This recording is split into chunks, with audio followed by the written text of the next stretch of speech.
అందరు కూడా హల్లెలూయా చెప్దామా? హల్లెలూయా. మరి చాలా వారాల తర్వాత వాక్యం చెప్పడానికి నాకు అవకాశం దొరికింది, మీ ముందుకు రావడానికి. మరి ఈ పూట మరి మీ కొరకు నేను ప్రార్థన చేసినప్పుడు దేవుడు ఒక మాట నాకు జ్ఞాపకం చేశారండి. ఆ మాటనే ఈ పూట మీతో నేను పంచుకోవడానికి నేను ఇష్టపడుతూ ఉన్నాను. కొద్ది నిమిషాలు మాట్లాడతాను, చాలా శ్రద్ధగా మీరు ఆ వాక్యాన్ని వినాలని కోరుకుంటూ ఉన్నాను. చూద్దాం, మత్తయి సువార్త 13వ అధ్యాయం.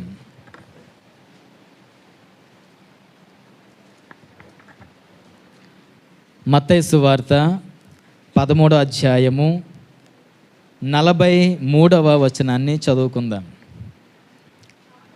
బైబిల్ ఉన్నారు అందరు కూడా తెరుద్దాం. మత్తయి సువార్త కొత్త నిబంధన 14వ పేజీ నెంబర్ 14, 13వ అధ్యాయము 43వ వచనం. అప్పుడు నీతిమంతులు తమ తండ్రి రాజ్యంలో సూర్యుని వలె తేజరిల్లుదురు. ఆమేన్, హల్లెలూయా. అప్పుడు నీతిమంతులు తమ తండ్రి రాజ్యంలో సూర్యుని వలె తేజరిల్లుదురు. హల్లెలూయా. ప్రియ దేవుని సంగమా,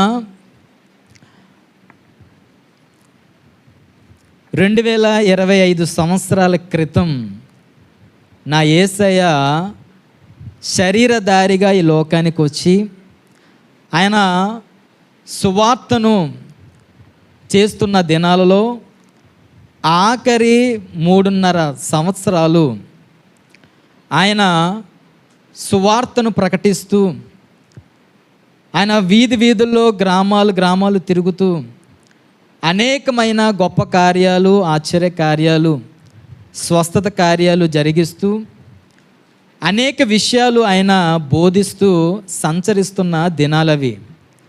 ప్రియదేవుని సంగమా, అనేక మంది గుడ్డివారు చూపు పొందుకున్నారు, చెవిటివారు విన్నారు, మోగవారు మాట్లాడారు, పక్షవాతం కలిగిన వారు తిరిగి లేచారు, చనిపోయిన వారు కూడా తిరిగి లేచి బ్రతుకు బట్టకట్టి బైబిల్ చేతపట్టి దేవుని మహిమపరుస్తూ దేవునితో పాటు యేసయ్యతో పాటు తిరుగుతూ రాజ్య సువార్తలో ప్రతి ఒక్కరూ కూడా యేసయ్యతో పాటు తిరుగుతున్న రోజులవి.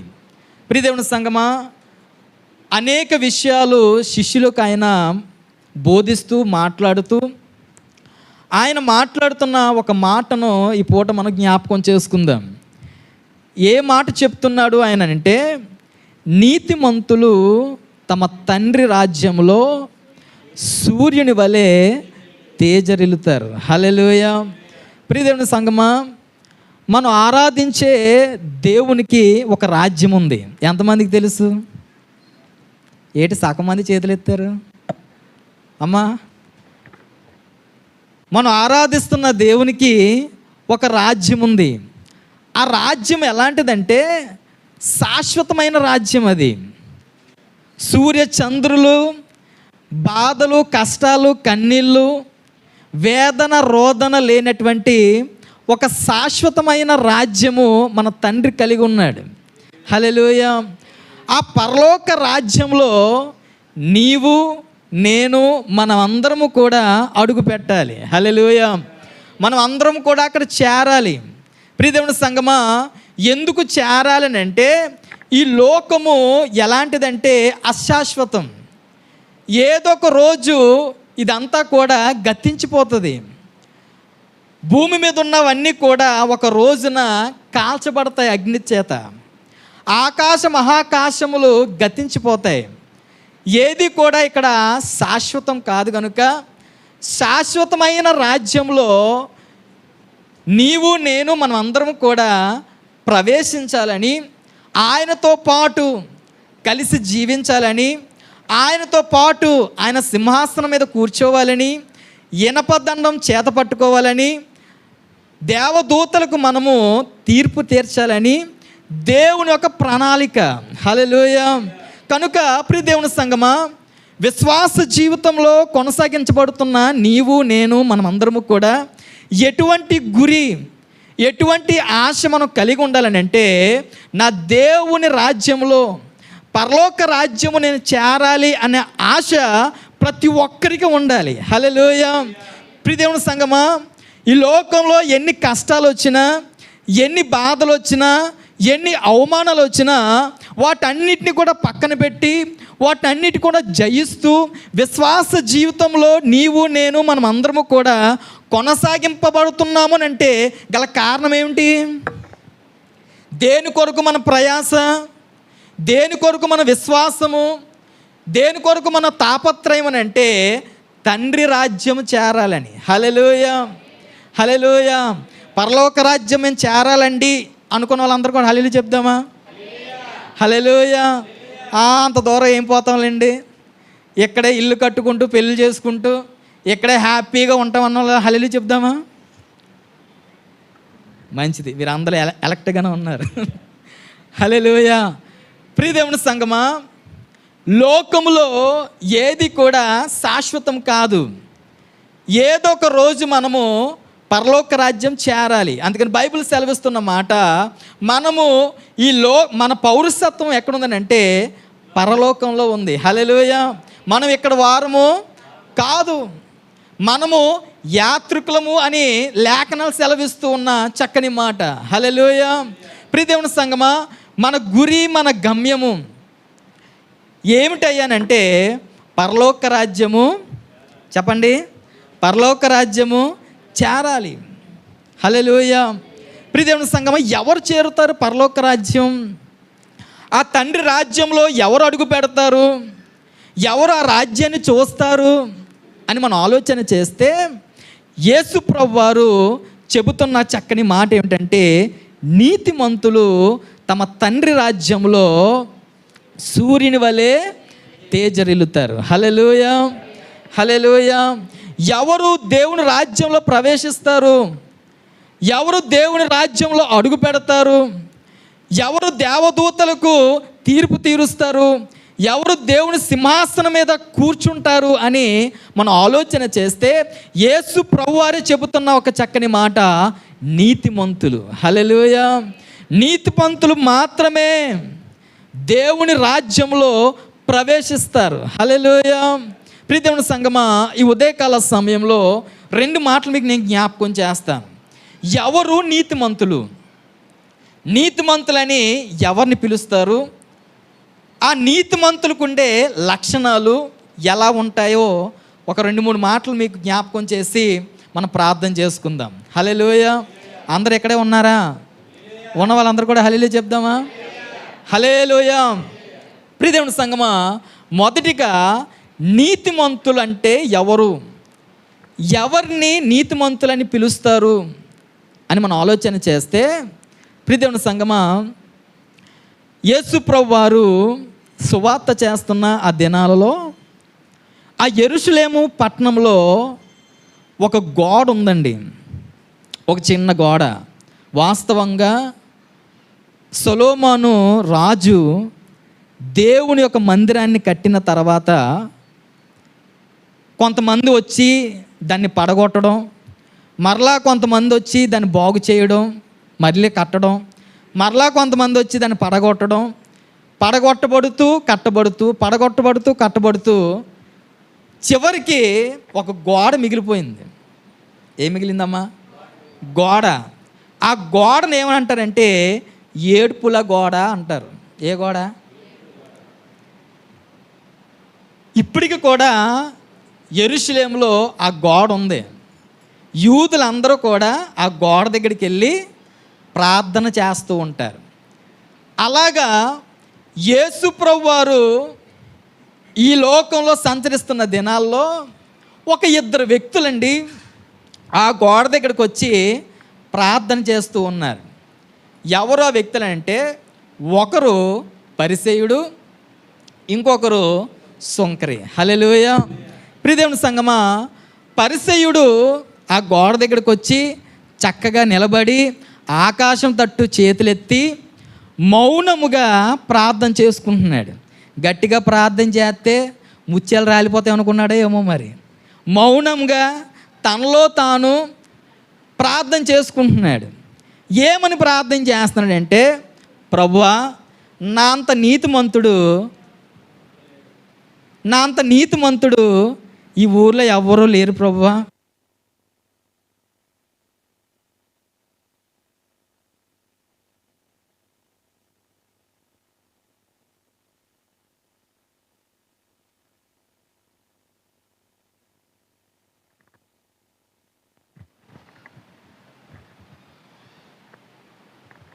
హల్లెలూయా.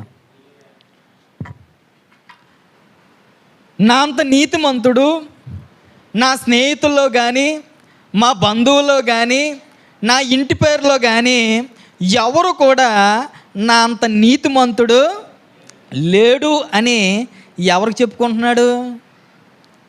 అమ్మా, ఎవరికి చెప్పుకుంటున్నాడు? దేవునికి చెప్తున్నాడు. హల్లెలూయా. ఇప్పుడు భార్యకి చెప్పుకున్నాడు అనుకోండి, ఒక అర్థం ఉంటుంది. పిల్లలకి చెప్పుకున్నాడు అనుకోండి, పర్వాలేదు. స్నేహితులు చెప్పాడు అనుకోండి, నేను నీతిమంతుడినని, సరిపోతుంది. కానీ ఎవరికి చెప్తున్నాడు? దేవునితో చెప్తున్నాడు. ప్రభువా నా అంత నీతిమంతుడు ఎవరు కూడా లేరు అని చక్కగా ప్రార్థన చేసుకుంటున్నాడండి. ఈ లోపున అల్లంత దూరాన్న సుంకరి వచ్చి ప్రార్థన చేస్తున్నాడు. ఆ సుంకరికి మౌనంగా ప్రార్థన చేయడము చేత కాదు. అతగాడు వచ్చి ఆకాశం తట్టు చేతులు పైకెత్తి, దేవా పాపినైన నన్ను కరుణించు అన్నాడు. హల్లెలూయా. దేవా పాపినైన నన్ను కరుణించు. ఆకాశము తట్టు నా కన్నులు ఎత్తడానికి కూడా నాకు ధైర్యము చాలదు.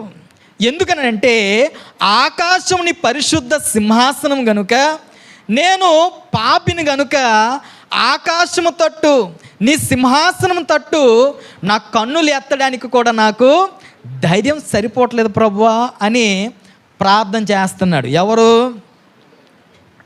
ఎక్కడే ఉన్నారా? ఎవరు ప్రార్థన చేస్తున్నాడమ్మా? అనుకున్నా చెప్పట్లేదు. ఎవరు ప్రార్థన చేస్తున్నారు? సుంకరి. ఇతగాడు ప్రార్థన చేస్తున్నప్పుడు ఈ పరిసైడు ప్రార్థన చేస్తున్నాడు కదండి, నా అంత నీతిమంతుడు ఎవరు లేరని ప్రార్థన చేస్తున్నాడు. సడన్గా కళ్ళు తెరిచి చూశాడు. ఎవరు? పరిసయ్యుడు. కళ్ళు తెరిచి చూడగానే ఎదురుగా ఎవరు కనబడుతున్నారంటే సుంకరి. చాలామందికి అండి ప్రార్థనలోనే ఉంటారు, కానీ అప్పుడప్పుడు ఇలా కళ్ళు తెరిచి చూస్తూ ఉంటారు. ఎవరు ఎప్పుడు వస్తున్నారా, ఎవరు నా పక్కన కూర్చుంటున్నారా, అందరు నా ప్రార్థనతో ఏకీభవిస్తున్నారా లేదా, అందరు కళ్ళు మూసుకుంటున్నారా లేదా. ఉన్నారా అలాంటి వాళ్ళు? అమ్మా, ప్రార్థనలోనే ఉంటారు కానీ అప్పుడప్పుడు కళ్ళు తెరిచి చూస్తూ ఉంటారు. కొంతమందికి అదో జబ్బు. ప్రియ దేవుని సంగమా, ఈ పరిసయ్యుడు కూడా చేస్తున్నాడు ప్రార్థన చేసుకోకుండా మధ్యలో కళ్ళు తెరిచి చూశాడండి. చూస్తే ఎవరు కనబడ్డాడంటే సుంకర కనబడ్డాడు. సుంకరిని చూడగానే ఈ దరిద్రగొట్టు మోకాన్ని చూశాను, ఈ పాపిస్టుడి మోకాన్ని చూశాను, ఈ దొంగ ముఖం చూశాను, ఈ వ్యభిచారి ముఖం చూశాను, ఈ నరహంతకుడి ముఖం చూశాను, ఈ దొంగడి ముఖం చూశానని తిట్టుకుంటున్నాడు. తిట్టుకుంటూ మరలా ప్రార్థన చేస్తున్నాడు. దేవా వీడిలాగా నేను ఉండనందుకు నీకు కృతజ్ఞత. చెప్పండి, దానికి కూడా కృతజ్ఞత స్తుతులే.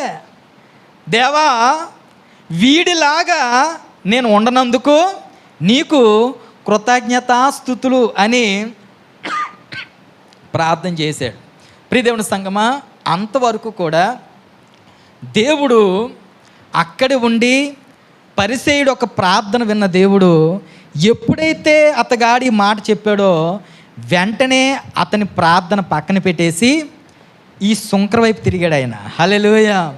సుంకర వైపు తిరిగి, దేవా పాపినైన నన్ను కరుణించి ప్రభు అని ప్రార్థన చేశాడు కదా. అతగాడి వైపు తిరిగి, ఇదిగో నీవు నీతిమంతుడిగా తీర్చబడ్డావు, నీవు నీ ఇంటికి వెళ్ళు అన్నాడు. హల్లెలూయా, హల్లెలూయా. ప్రియదేవుని సంగమా, ఆ సంఘటన జరుగుతున్నప్పుడు యేసు ప్రభువారు అక్కడే ఉన్నారు. యేసు ప్రభువారు అక్కడే ఉండి ఆయన శిష్యులతో చెప్తున్న మాట, ఇదిగో అతగాడి కంటే, పరిసయ్యుడి కంటే సుంకరి నీతిమంతుడిగా తీర్చబడ్డాడు. హల్లెలూయా. ప్రియ దేవుని సంగమా, ఆ శిష్యులందరూ కూడా ఆశ్చర్యపోయారు. శిష్యులందరూ కూడా ఒక ప్రశ్న ఏమిటనంటే, వాళ్ళకున్న ప్రశ్నలు ఏమిటనంటే, ఈ పరిసయ్యుడు యొక్క భక్తి ఎలాంటిదో లేఖనాలు చాలా స్పష్టంగా చెబుతూ ఉన్నాయి. అతగాడు ఎలా భక్తి చేస్తాడని అంటే, అతగాడు దేవునిలో ఎలాంటి నిష్ట కలిగి ఉంటాడని అంటే, ప్రియదేవుని సంగమా, అతగాడు వారానికి 2 మార్లు, వారానికి 2 రోజులు ఉపవాసం ఉంటాడు. ఎన్ని రోజులమ్మా? నేను మీ గురించి చెప్పట్లేదు, పరిసయ్యుడి గురించి అడుగుతున్నాను. మనకు అయిపోయాగా మొన్న ఏటి అబ్బా, మనకి సంవత్సరంకి ఒకసారే, కానీ పరిసయ్యుడు అలా కాదు. వారానికి, మా వెనకలో ఉంటున్నారా, వారానికి 2 రోజులు ఉపవాసం ఉంటాడు. ప్రియదేవుని సంగమా, ప్రతిరోజు వాక్యాన్ని చదువుతాడు, ప్రతిరోజు ప్రార్థన చేస్తాడు. అంతేకాదండి, తనకు వచ్చిన రాబడి అంతట్లో 10వ భాగం తీసి దేవునికి ఇస్తాడు. హల్లెలూయా. అంతగా దేవునిలో ఎదిగిన వ్యక్తి. అలాంటి వ్యక్తిని దేవుడు నీతిమంతుడిగా తీర్చలేదు. హల్లెలూయా. ఎవరిని నీతిమంతుడిగా ఆయన తీర్చాడనంటే, ఈ సుంకరి ప్రార్థన విన్న దేవుడు అతగాడిని దేవుడు నీతిమంతుడిగా మార్చాడు. హల్లెలూయా. హల్లెలూయా. ప్రియ దేవుని సంగమా, మనం ఆలోచన చేస్తే ఎవరు నీతిమంతులనంటే, హృదయాంతరంగాలు ఎరిగిన దేవుడు పై రూపాన్ని ఎప్పుడు కూడా లక్ష్య పెట్టడు. పైకి నువ్వు భక్తిగా వేషం వేసుకోవచ్చేమో, తెల్ల బట్టలు వేసుకొని బైబిల్ చేత పట్టుకొని భక్తురాల్ని నేను నీతిమంతులని నువ్వు అనుకోవచ్చు. కానీ హృదయాంతరంగాలు ఎరిగిన దేవుడు, ప్రియ దేవుని సంగమా, నీ హృదయంలో ఏముందో బట్టి నీ నీతిమంతుడిగా తీరుస్తాడు. హల్లెలూయా. ప్రియ దేవుని సంగమా, ఈ సుంకరి చేస్తున్న ప్రార్థన దేవుడు ఆలకించి తన హృదయంలో ఉన్న వేదన, బైబిల్ సెలవిస్తున్న మాట, పశ్చాత్తాపం కలిగిన ప్రార్థన ఏం చేస్తుందో తెలుసండి? మారు మనస్సును కలిగజేస్తుంది. హల్లెలూయా. హల్లెలూయా. అతగాడు పశ్చాత్తాపంతో చేస్తున్న ప్రార్థనను బట్టి దేవుడు అతన్ని చూసి అతన్ని నీతిమంతుడిగా మార్చాడు. హల్లెలూయా. హల్లెలూయా. ప్రియ దేవుని సంగమా, ఈ రోజున నీవు నేను మనం అందరము కూడా నీతిమంతులమని పిలవబడాలని అంటే, నీతిమంతులుగా మనం మార్చబడాలంటే మొదట మన మనసు మారాలి. హల్లెలూయా. హల్లెలూయా. దేవుని యందు ఆయన రక్తంలో కడగబడి, ఎవరైతే ఆయన రక్తంలో కడగబడతారో వారు నీతిమంతులుగా మార్చబడతారు. హల్లెలూయా. ఎవరైతే వాళ్ళ పాపాలన్నీ ఒప్పుకొని బాప్తీసం తీసుకొని యేసు రక్తంలో కడగబడతారో వారే నీతిమంతులు. హల్లెలూయా. ప్రియదేవుని సంగమా, మీరు అడగొచ్చు, పాస్టర్ గారండి మేము ఎప్పుడో బాప్తీసం తీసుకున్నామండి, బాప్తీసం తీసుకుని 20 సంవత్సరాలు అవుతుందండి, మేము నీతిమంతులమేనా? నేను ఎప్పుడో బాప్తీసం తీసుకున్నానండి, తెల్ల బట్టలు వేసుకుంటున్నాను, బైబిల్ చేత పట్టుకుంటున్నాను, బైబిల్లో ఉన్న పేరే పెట్టుకున్నాను, ప్రతిరోజు దేవుని సన్నిధికి వస్తాను, కానుకలు కూడా ఇస్తానండి, నేను నీతిమంతునేనా అని అంటే నేను అంటాను, కాదు. బాప్తీసం తీసుకున్నంత మాత్రాన నీతిమంతులు అయిపోరు. ఎవరు నీతిమంతులుగా మార్చబడతారంటే మారు మనసు పొందుకున్నవారు. హల్లెలూయా. హల్లెలూయా. ఎవరైతే వాళ్ళు చేసిన పాపాలన్నీ దేవుని సన్నిధిలో ఒప్పుకుంటారో, ఎవరైతే మారు మనసు పొందుకుంటారో వారు మాత్రమే నీతిమంతులు. హల్లెలూయా. ఆ నీతిమంతులు తండ్రి రాజ్యంలో, ప్రియదేవుని సంగమా, సూర్యుని వలె తేజరిల్లుతారు. హల్లెలూయా. ఇంతవరకు కూడా నీతిమంతులు లేరు, ఒక్కరు కూడా లేరు అని ఒకే పాట పాడుకుంటూ నీ జీవితాన్ని వెల్లబుచ్చుకుంటున్నావేమో, దేవుని సంగమా, యేసే చెప్తున్న మాట, నీతిమంతులు ఉన్నారు, వారు తండ్రి రాజ్యంలో సూర్యుని వలె తేజరిల్లుతారు. హల్లెలూయా. విశ్వాసం ఉన్న వాళ్ళందరూ కూడా హల్లెలూయా చెప్దాం. హల్లెలూయా. దేవుని సంగమా, ఈరోజు నువ్వు ఏ పాపంలో ఉన్నావో, రహస్య పాపములు, తెలిసి తెలియని పాపములు, దేవుని సంగమా, ఏ పాప జీవితంలో నువ్వు ఉన్నావో ఆ పాపాన్ని అంతటినీ కూడా ఆయన సన్నిధానంలో ఒప్పుకొని, ఆయన సన్నిధానంలో మోకరించి నువ్వు ప్రార్థన చేయగలిగితే, హల్లెలూయా. దేవుని సంగమా, నీ ప్రార్థన ఆలకించే దేవుడు నీ నీతిమంతుడిగా మార్చడానికి ఆయన సమర్థుడు. హల్లెలూయా. దేవుని సంగమా, దేవుని రాజ్యంలో ప్రవేశించాలని అంటే, పరలోక రాజ్యం చూడాలని అంటే, పరలోక రాజ్యం చేరాలని అంటే నీతిమంతుడిగా నువ్వు మార్చబడాలి. హల్లెలూయా. దేవుని సంగమా, ఎవరైతే సుంకర ప్రార్థన చేస్తూ ఉన్నాడు, దేవా పాపినైన నన్ను కరుణించు. హల్లెలూయా. ఈ ఉదయకాల సమయంలో ఎందుకని మనం దేవుడి మందిరానికి రావడం, ఎందుకు ఈ ప్రార్థనలు అని అంటే, నువ్వు నీతిమంతుడిగా మార్చడం కొరకే. హల్లెలూయా. దేవుని రాజ్యం చేరడానికి మన గురి.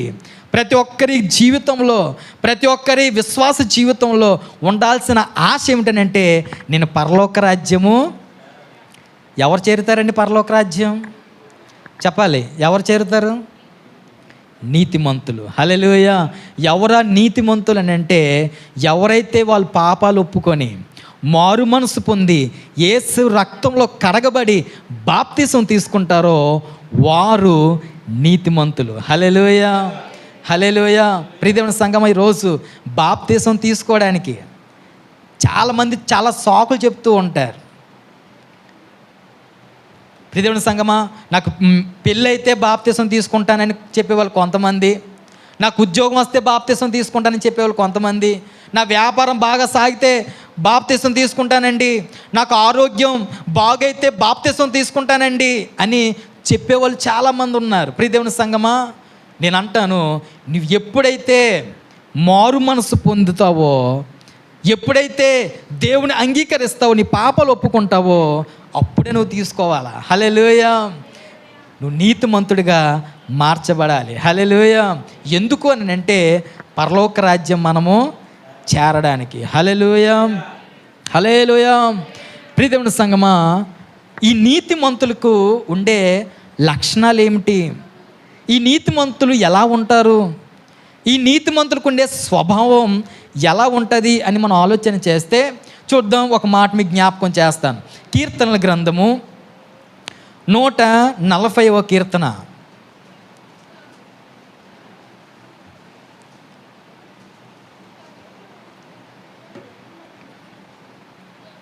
13వ అధ్యాయం చదవండి. నిశ్చయముగా నీతిమంతులు నీ నామమునకు కృతజ్ఞతాస్తుతులు చెల్లించెదరు, యథార్థవంతులు నీ సన్నిధిని నివసించుదురు. హల్లెలూయా. దేవుని సంగమా, నీతిమంతులు దేవుని రాజ్యంలో సూర్యుని వలె తేజరిల్లుతారు. ఎవరు ఆ నీతిమంతులు అంటే, మారు మనసు పొంది పాప క్షమాపణ పొంది దేవుని రక్తంలో, యేసే రక్తంలో ఎవరైతే కడగబడతారో వారు నీతిమంతులు. ఆ నీతిమంతులు ఎలా ఉంటారనంటే, దేవుని సంగమా, ఎల్లప్పుడూ ప్రతి సమయమందు కూడా దేవునికి కృతజ్ఞతాస్తుతులు చెల్లించేవారుగా ఉంటారు. హల్లెలూయా. హల్లెలూయా.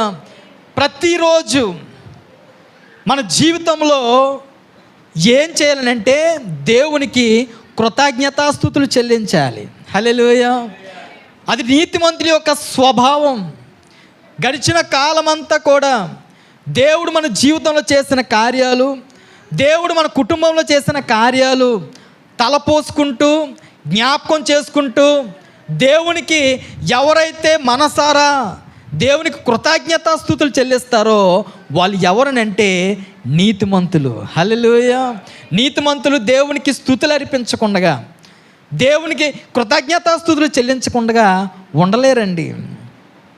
మన జీవితాలు జ్ఞాపకం చేసుకోండి.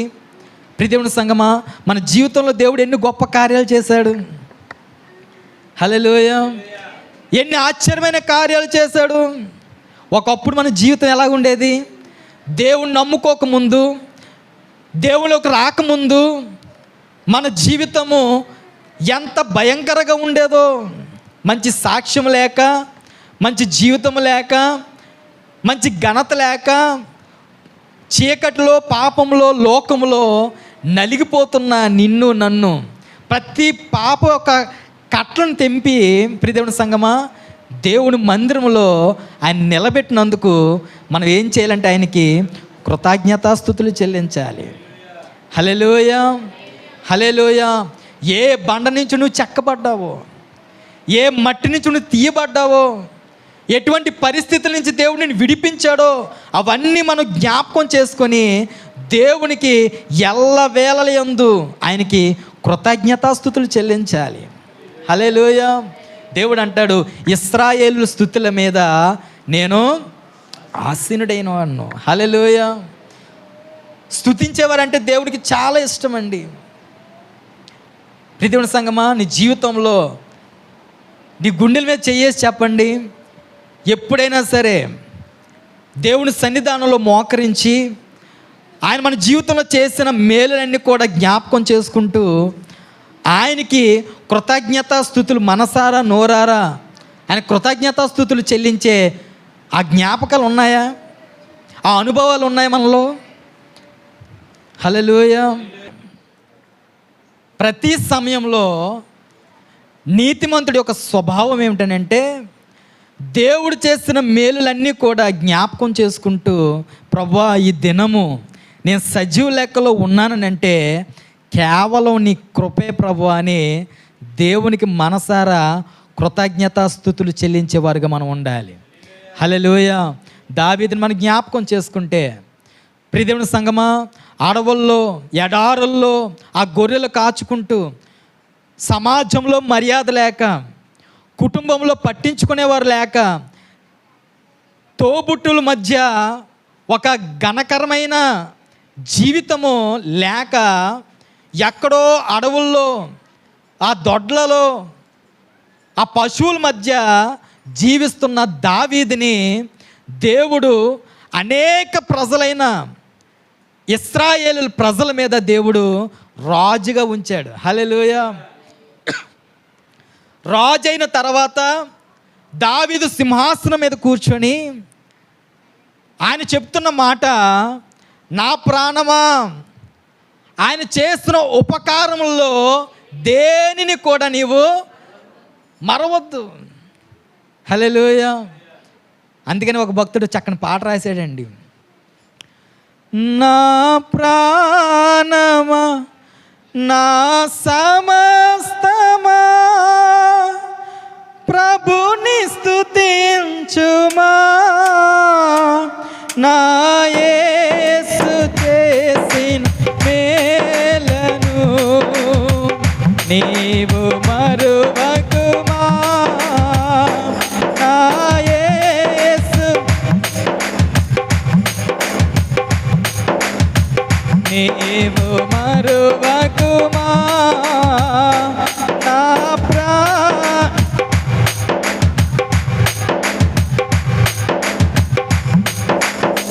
పనికి రాని నన్ను నీవు పైకి లేపితివి,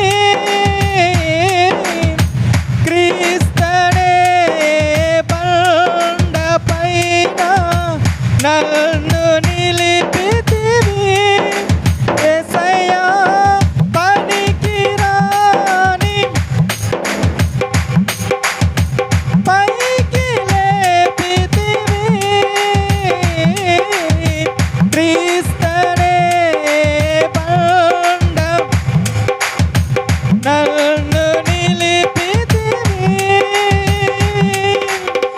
నా అడుగులు స్థిరపరచి బలమునిచ్చితివి,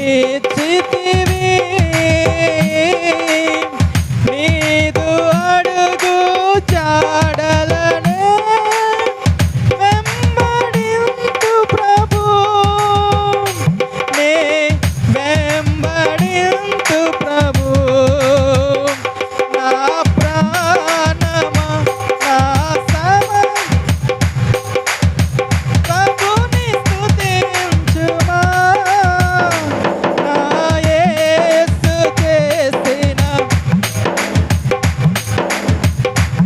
నీవు మరువకుమా నా యేసు చేసిన మేలను నీవు మరువకుమా నా ప్రాణమా నా సమస్తమా. హల్లెలూయా. ఎవరు పాడుకుంటున్నారు ఈ పాట? దావీదు మహారాజు. హల్లెలూయా. ఎప్పుడు పాడుతున్నాడో తెలుసండి? ఆయన సింహాసనం మీద కూర్చున్నప్పుడు, ఆయన గడిచిన కాలమంతా దేవుడు ఏ మార్గాల్లో ఆయన నడిపించాడో, ఎలాంటి మార్గాల్లో నడిపించాడో, తన జీవితంలో ఎన్ని గొప్ప కార్యాలు చేశాడో అవన్నీ తలపోసుకుంటూ, అవన్నీ జ్ఞాపకం చేసుకుంటూ, ఒకవేళ నా ప్రాణం మర్చిపోతుందేమో అని ప్రతిరోజు కూడా నా ప్రాణమా, నాలో ఉన్న సమస్తమా ఆయన చేసిన ఉపకారంలో దేన్ని కూడా నీవు మరవద్దు. హల్లెలూయా. మనమేమంటాం? నా ప్రాణమా, నీ కొరకే ఎంత కష్టపడ్డాను, నీ కొరకే ఎంత పోగేశాను, నీ కొరకే ఎంత సంపాదించాను, నా ప్రాణమా తిను తాగు.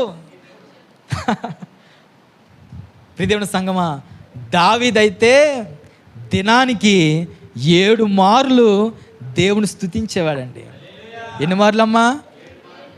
7 మార్లు. అంటే యేసయ్యా నీకు స్తోత్రం, యేసయ్యా నీకు వందనాలు అలా కాదు. ఆయన సమయము 7.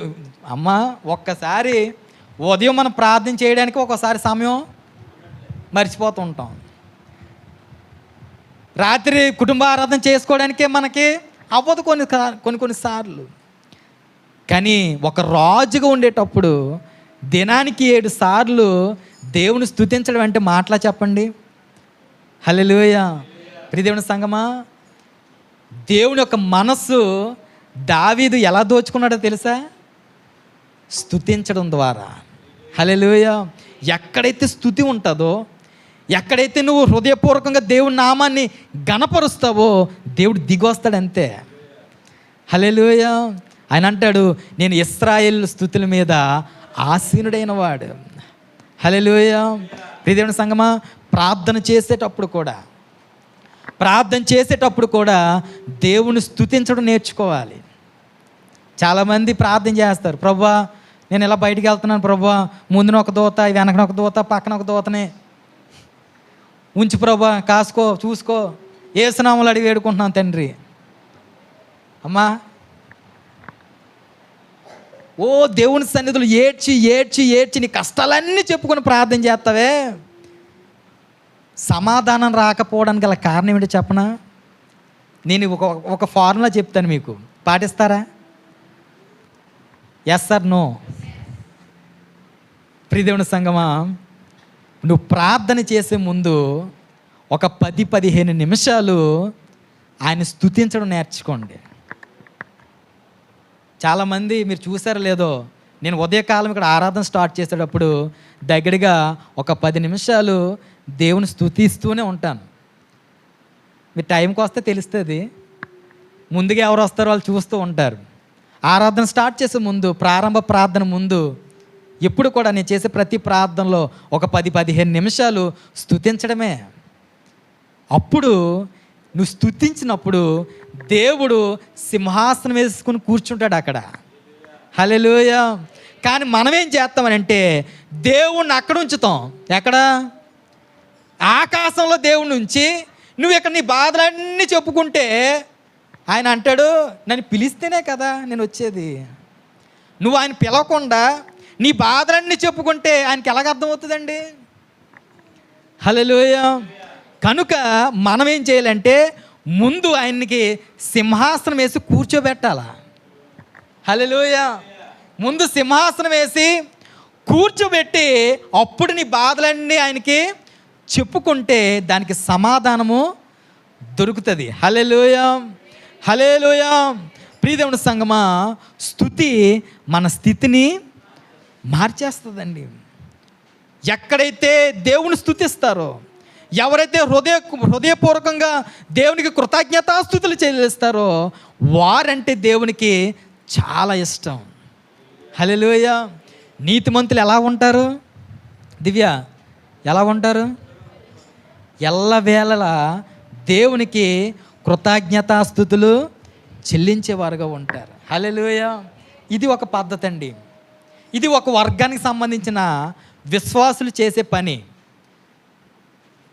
ఇందులో రెండో కేటగిరీ ఉంది అమ్మా, రెండో కేటగిరీ ఉంది.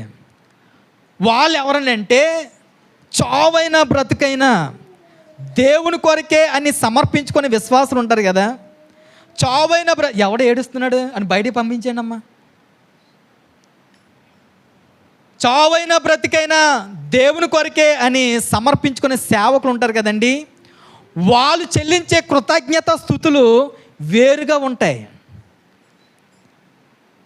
ఎలా ఉంటాయనంటే, యోబుని మనం జ్ఞాపకం చేసుకుంటే, యోబు ఎంతో ధనవంతుడు, ఎంతో గొప్పవాడు.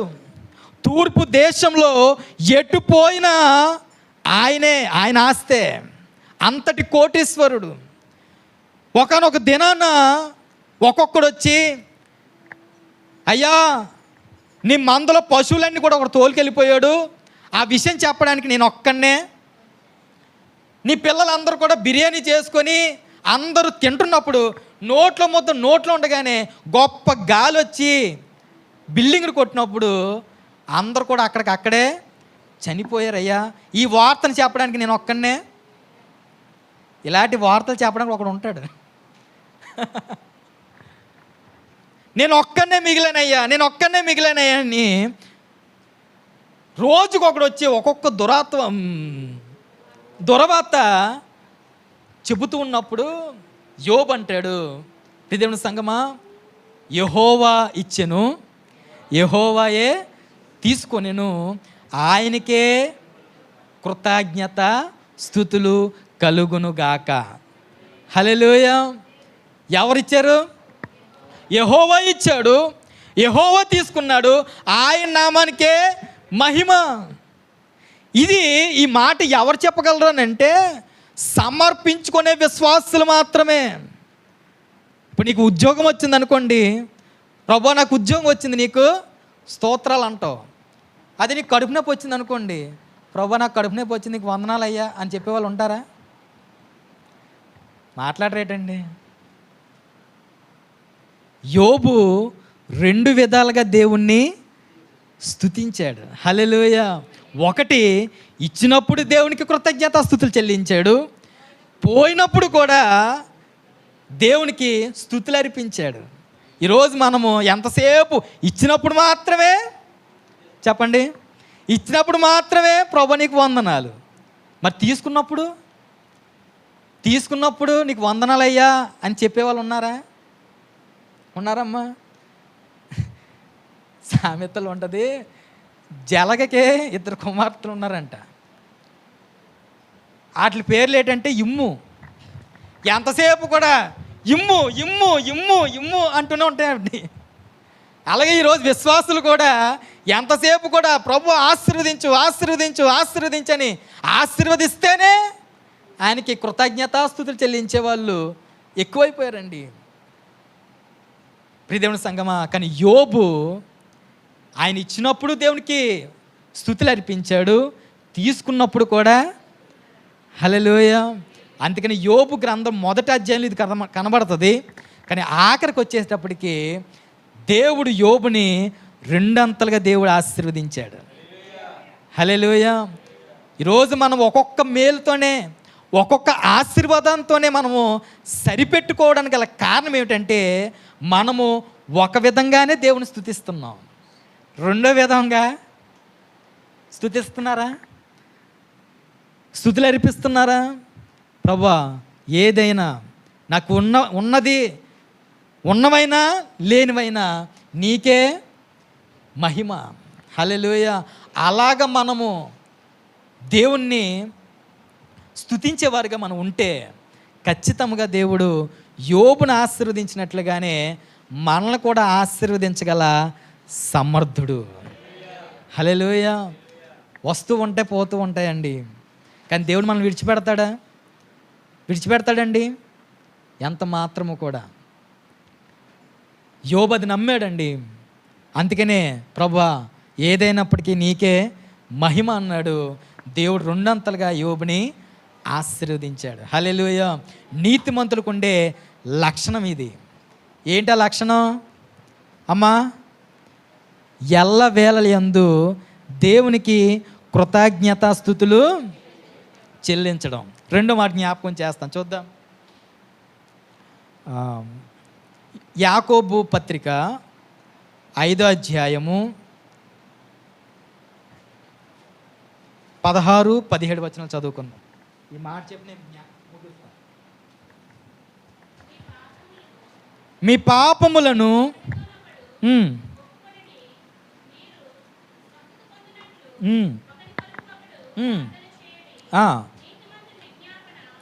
నీతిమంతుని విజ్ఞాపన మనస్పూర్వకమునదై బహుబలము కలదై యుండును. ఏలియా మన వంటి స్వభావము గల మనుష్యుడే వర్షింపకుండునట్లు అతడు ఆసక్తితో ప్రార్థన చేయగా 3.5 సంవత్సరములు భూమి మీద వర్షింపలేదు. హల్లెలూయా. నీతిమంతుడికి ఉండే లక్షణంలో రెండవది ఏంటంటే, నీతిమంతుడు మనస్పూర్వకముగా విజ్ఞాపన చేస్తాడు. హల్లెలూయా. విజ్ఞాపన నిత్యము చేసేవాడు ఎవరనంటే నీతిమంతుడు. హల్లెలూయా. ఏలియా మన వంటి స్వభావం కలిగిన వాడే, మనలాంటి భయం కలిగిన వాడే, పిరికివాడే. అయినప్పటికీ కూడా ప్రార్థన చేసినప్పుడు వర్షం పడమంటే పడింది, ఆగిపోమంటే. మనలాంటి మనుషుడు కాదా? చెప్పండి అమ్మా. కానీ ఎలా చేశాడు? బలము కలిగి మనస్పూర్వకముగా విజ్ఞాపన. హల్లెలూయా. ప్రార్థనలో చాలా రకాలు ఉన్నాయండి అమ్మా. ప్రార్థనలో చాలా రకాలు ఉన్నాయి. ప్రార్థన అంటే మనం చేస్తాం కదండి. పరలోకపు తండ్రి నీకు వందనాలు, నీకు స్తోత్రాలు, ప్రేమ కలిగిన తండ్రి అని బట్టలు నలిగిపోకుండా, మేకప్ చెరిగిపోకుండా చేస్తాం చూడండి. దాన్ని ప్రార్థన అంటారు. రెండవదిగా యాచించడం. యాచించడం అంటే అడుక్కోవడం. అడుక్కున్న వాళ్ళకి ఇచ్చిన ఇంకో బిరుదు ఏంటంటే యాచకుడు. అందుకని అపోస్తలుడైన పౌలు అంటాడు, సమస్త మనుషుల కొరకు, అధికారుల కొరకు, అధిపతుల కొరకు, రాజుల కొరకు మనము విజ్ఞాపన చేయాలి, ప్రార్థన చేయాలి, యాచన చేయాలి, కృతజ్ఞతాస్తుతులు. హల్లెలూయా. ప్రార్థన అంటే చక్కగా మోకరించి చేసేది ప్రార్థన. రెండవది యాచించడం అంటే దేవుని బ్రతిమాలుకోవడం. ఇందాక జ్ఞాపకం చేసింది, ఒక దాసురాలు యజమానుడి తట్టు ఎలాగైతే చూస్తుందో అలాగా కరుణించేంత వరకు కూడా మనము బ్రతిమాలుకోవడమే. బైబిల్ రాసి ఉంటుంది, సిగ్గుమాలి మాటి మాటికి ఏం చేయాలంట? అడగాలి. హల్లెలూయా. దాన్ని యాచించడం అంటారు. మరి విజ్ఞాపన అంటే పక్కనోడు సమస్యను నా సమస్యగా భావించి చేసే ప్రార్థన ఉంటుంది చూడండి, దాన్ని విజ్ఞాపన అంటారు. హల్లెలూయా. శుక్రవారం ప్రార్థనలో పాస్టర్ గారు ప్రార్థన చేస్తూ ఉంటారు ఒక్కొక్కరి గురించి. ప్రార్థన చేస్తున్నప్పుడు ఇప్పుడు సపోజ్ పుష్పాన్ని జ్ఞాపకం చేసి ప్రార్థన చేస్తున్నారు అనుకో, మిగతా వాళ్ళందరూ కూడా అవును ప్రభా పుష్పాన్ని జ్ఞాపకం చేసుకొని ఆయన పుష్పాన్ని జ్ఞాపకం చేసుకో ప్రభా అని ప్రార్థన చేస్తాం. నెక్స్ట్ మన పేరు వచ్చినప్పుడు వెంటనే ఒంటి లేచినట్టు లెగిస్తారు. నిలువు మోకాలు వేసేసి ఎక్కడ లేని కన్నీరంతా తీసుకొచ్చేసి, ఎక్కడ లేని ఏడుపంతా తీసుకొచ్చేసి అవును ప్రభా నన్ను జ్ఞాపకం చేసుకో ప్రభా అని ప్రార్థన చేస్తావే ప్రియదేవుని సంగమా. అలాంటి ప్రార్థన ఎవరి కోసం చేయాలి అని అంటే, నీ పక్కన్న వాళ్ళ సమస్యలు నీ సమస్యగా భావించి చేసే ప్రార్థన ఏమంటారంటే విజ్ఞాపన. హల్లెలూయా. నీతిమంతుడు ఏం చేస్తాడనంటే విజ్ఞాపన చేస్తాడు. హల్లెలూయా. అబ్రహామును మనం జ్ఞాపకం చేసుకుంటే, ఈ మాట చెప్పి నేను ముగించేస్తాను. అబ్రహామును మనం జ్ఞాపకం చేసుకుంటే, అబ్రహాము ఒక ఎండవేళ సింధూర వనంలో ఆయన కూర్చుని ఉండేటప్పుడు ఒక 3 వ్యక్తులండి ఆయన వద్దకు వచ్చారు. ఆయన వద్దకు వచ్చినప్పుడు అబ్రహాం ఏం చేశాడంటే వెంటనే పరుగున వెళ్ళి వాళ్ళకి భోజనం సిద్ధపరిచి వాళ్ళని భోజనం పెట్టి వాళ్ళు తృప్తి పొందిన తర్వాత అబ్రహాముని వాళ్ళు ఆశీర్వదించి ఒక అతను మాత్రం పైకి వెళ్ళిపోయాడు. 3 వచ్చారు, ఒక అతను మాత్రం పరలోకానికి వెళ్ళిపోయాడు. 2 వ్యక్తులు మాత్రము నడుచుకుంటూ సొదొమ గొమొర వైపు వెళ్తున్నారు. ఎటువైపు అమ్మా? వెళ్తున్నారు. అబ్రహాము దేవుని స్నేహితుడు కదా. ఎవరు స్నేహితుడమ్మా? అబ్రహాము దేవుడు ఇద్దరు కూడా బెస్ట్ ఫ్రెండ్స్. అబ్రహాం అనుకుంటున్నాడు, వచ్చారు, తిన్నారు, నన్ను దీవించారు, బాగానే ఉంది. కాసేపు మాట్లాడకుండా అంత హడావుడికి వెళ్ళిపోతున్నారు. ఏటీలు ఏదో జరుగుతుంది సంథింగ్ అని వెనకాలే అబ్రహాం కూడా వెళ్ళాడు. ఆ 2 వ్యక్తులు వెనకాల వెళ్ళి, అయ్యా అని అంటే, ఏంటి అబ్రహాం చెప్పు అన్నారు. అప్పుడు అబ్రహాం అంటాడు, ఏంటి అంత హడావుడికి వెళ్ళిపోతున్నారు? ఇంత ఎండవేళలో అంత హడావుడిగా ఎక్కడికి వెళ్తున్నారు అని అంటే, వాళ్ళు అంటారు, అబ్రహామా నీతో దాపరికం ఏముంది? నువ్వు ఎంతైనా నీవు నా స్నేహితుడివి కనుక నీకు చెప్పకుండా నేను ఏదైనా చేస్తానా? కనుక మేము ఎక్కడికి వెళ్ళట్లేదు, ఇదిగో కనబడుతున్న సొదొమ గొమొర అనే పట్టణాన్ని అగ్ని గంధకాల చేత కాల్చడానికి వెళ్తున్నాము. వాళ్ళు చేసే పాపాలు పరలోక రాజ్యానికి చేరిపోయాయి గనుక దాన్ని ఇంకా నాశనం చేసేయాలి అని చెప్పారు. అప్పుడు అనుకుంటాడు అబ్రహం, అహో అందుకేనా ఒక వ్యక్తి పరలోకానికి వెళ్ళిపోయాడు, అక్కడి నుంచి అగ్ని గంధకాలు కురిపించడానికి ఒక వ్యక్తి పైకి వెళ్ళిపోయాడా అని అనుకొని వెంటనే అబ్రహాము దేవునితో మాట్లాడతాడు. ఏమని అంటే, ప్రభువా ఆ పట్టణంలో ఒక 50 మంది, ఎంతమంది అమ్మా? 50 మంది ఉంటే ఆ పట్టణాన్ని కాపాడతావా? అలాగే అబ్రహాం దానికేముంది, 50 మంది ఉంటే ఖచ్చితంగా అన్నాడు. మరలా కొంచెం డౌన్ అయ్యి దేవుని పాదాల మీద పడి, అయ్యా నేను దుమ్ముని అబ్బా అవన్నీ ఎందుకులే అబ్రహాం, ముందు మేటర్లోకి వచ్చే అని అంటే, అలా కాదు ప్రభువా ఒక 40 మంది కాపాడతావా? అలాగే అన్నాడు ఆయన. ఒక 30 మంది ఉంటే, ఒక 10 మంది ఉంటే, హల్లెలూయా. ఆయన లెక్క ఏంటంటే, లోతు భార్య, వాళ్ళిద్దరు పిల్లలు, వాళ్ళిద్దరు భర్తలు, వాళ్ళిద్దరికి పిల్లలు, ఒక 10 మంది. 10 మందేనా ఉంటారులే, ఒక 10 మంది ఉంటే ఆ పట్టణాన్ని దేవుడు కాపాడుతాడులేని 10 దగ్గర ఆగిపోయాడు. ఆయన 10 దగ్గర ఆగిపోయాడు. ఆయన అంటాడు 10 మంది ఉన్నా ఓకే. దేవుని సంగమా, నేను ఆలోచన చేశానండి, ఎక్కడ అబ్రహాం అండి? నేను అనుకుంటాను తనకి సంతానం లేనప్పుడు కూడా దేవుని అంతలాగా ఎప్పుడు కూడా బ్రతిమాలలేదు. బ్రతిమాలినట్టుగా నేను ఎప్పుడు చూడలే, చదవలేదు, నాకు కనబడలేదు. తనకి సంతానం లేనప్పుడు కూడా దేవుణ్ణి బ్రతిమాలనుకున్నట్టుగా ఎక్కడ మనకి కనబడదండి. కానీ లోతు కొరకు మాత్రము, లోతు కుటుంబం కొరకు మాత్రము, లోతు నాశనం అయిపోకుండా, అయ్యో నన్ను విడిచి వెళ్ళిపోయాడు కదా, ఆడికి అలాగే జరగాలే, వాడు నాశనం అయిపోవాలి అని అనుకోలేదు అబ్రహాం. హల్లెలూయా. మనమైతే ఏమనుకుంటాం, ఇది మొన్నటి వరకు నాతో ఫ్రెండ్షిప్ చేసేది కానీ ఇప్పుడు నాకు జడ్పీస్ కొట్టేసింది, దీనికి ఇలాగే జరగాలి. అమ్మా మనమైతే మనుషులు కాబట్టి అలాగే అనుకుంటాం. కానీ అబ్రహాం కూడా మనుషుడే. కానీ అబ్రహాం మాత్రము అలా చేయలేదండి.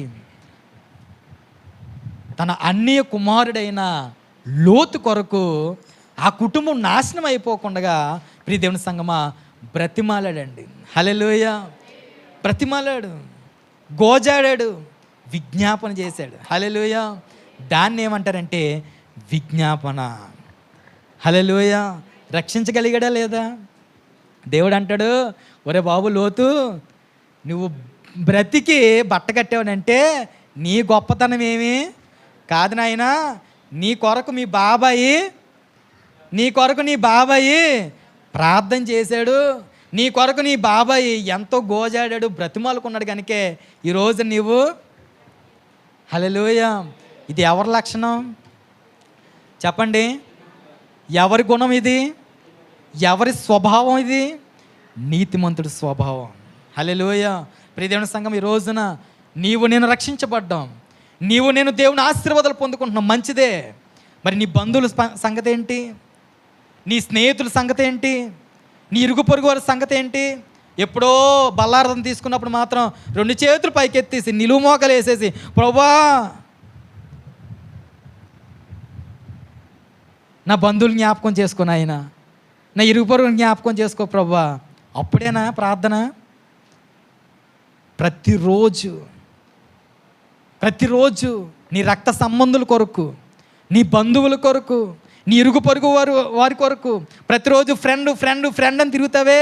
నీ స్నేహితుల కొరకు విజ్ఞాపన చేసే అనుభవం నీకుందా? మాట్లాడరేటండి? అనుభవం మీకుందా? నీతిమంతుని యొక్క స్వభావం ప్రియదేవుని సంగమా, అగ్నిలో లాగినట్లుగా ఒకరు మనము లాగాలని వాక్యం సెలవిస్తుంది. మరి మీ తోటి వారి కొరకు విజ్ఞాపన చేస్తూ ఉన్నావా? ప్రియదేవుని సంఘం, బైబిల్ సెలవిస్తున్న మాట, నీతిమంతుడు విజ్ఞాపన చేస్తాడు. ఎలా చేస్తాడు తెలుసండి? బలముగా. హల్లెలూయా. మనస్పూర్వకముగా బలముగా విజ్ఞాపన చేయాలి మనం. అలా మనం చేయగలిగితే ఈరోజు మన సంఘము, మన మందిరం పట్టకపోను. హల్లెలూయా. హల్లెలూయా. చేద్దామా విజ్ఞాపన? మనం మాత్రమే రక్షించబడితే సరిపోతుందండి? మనం మాత్రం దేవుని ఆశీర్వాదాలు పొందుకుంటే సరిపోతుందా? రేపొద్దున పరలోక రాజ్యంలో నువ్వు అడుగు పెడితే సరిపోతుందా? నీ రక్త సంబంధులు, నీ బంధువులు, నీ ఇరుగు పొరుగు వారు, నీ స్నేహితులు ఎక్కడో నరకంలో ఉంటే మనకు అది సంతోషమా? చెప్పండి. ఆ రోజు అబ్రహాము అగ్ని గంధకాల్లో లోతు యొక్క కుటుంబం నాశనం అయిపోకుండా దేవుని దగ్గరికి వచ్చి బ్రతిమాలుకొని విజ్ఞాపన చేశాడు. హల్లెలూయా. అటువంటి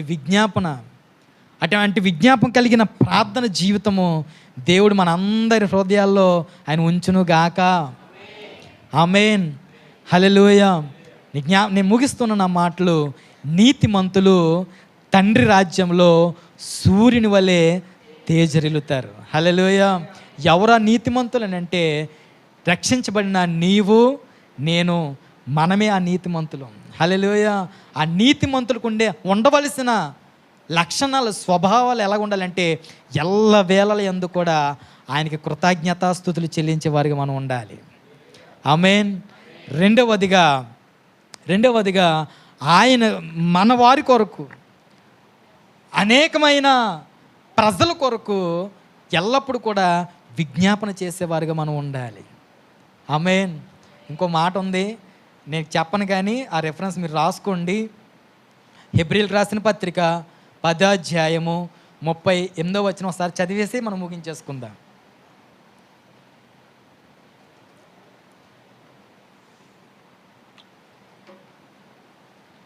హెబ్రీయులకు రాసిన పత్రిక 10వ అధ్యాయం 38. నా ఎదుట నీతిమంతుడైన వాడు విశ్వాసమూలముగా జీవించును గాని అతడు వెనుక తీసిన ఎడల అతని యందు నా ఆత్మకు సంతోషం ఉండదు. హల్లెలూయా. నీతిమంతుడికి ఉండే ఇంకొక లక్షణం ఏంటంటే, నీతిమంతుడు వేసే ప్రతి అడుగు, ప్రతి చూపు, ప్రతి మాట కూడా ఎలా ఉంటుందంటే విశ్వాసంతో కూడిందై ఉంటుంది. హల్లెలూయా. ఏది పొందుకున్నా సరే విశ్వాసంతోనే. ఆమేన్. ఇది నీతిమంతుడి యొక్క స్వభావం. హల్లెలూయా. ఈరోజు నీవు ఏది పొందుకోవాలని ఆశపడుతున్నావో, ఏది నీ జీవితంలో పొందుకోవాలని నువ్వు ఆశపడుతున్నావో, ఆలోచిస్తున్నావో, ప్రియదేవుని సంగమా, విశ్వాసంతో కనిపెట్టే ఆ నిరీక్షణ, ఆ విశ్వాసము మనం కలిగి ఉండాలి. హల్లెలూయా. అది నీతిమంతుడి యొక్క స్వభావం. చెప్పండి. మొదటిగా ఏంటి? నీతిమంతుడు ఎల్లప్పుడూ కూడా కృతజ్ఞతాస్తుతులు చెల్లిస్తాడు. రెండవదిగా విజ్ఞాపన చేస్తాడు. మూడవదిగా విశ్వాస మూలంగానే జీవిస్తాడు. హల్లెలూయా. ఇవి ఎప్పుడైతే మనం కలిగి ఉంటామో నిశ్చయముగా తండ్రి రాజ్యంలో సూర్యుని వలె మనం అందరము తేజరిల్లుదుము గాక. ఆమేన్. ఈ కొద్ది మాటలు దేవుడు మన వెనుకలో దీవించును గాక.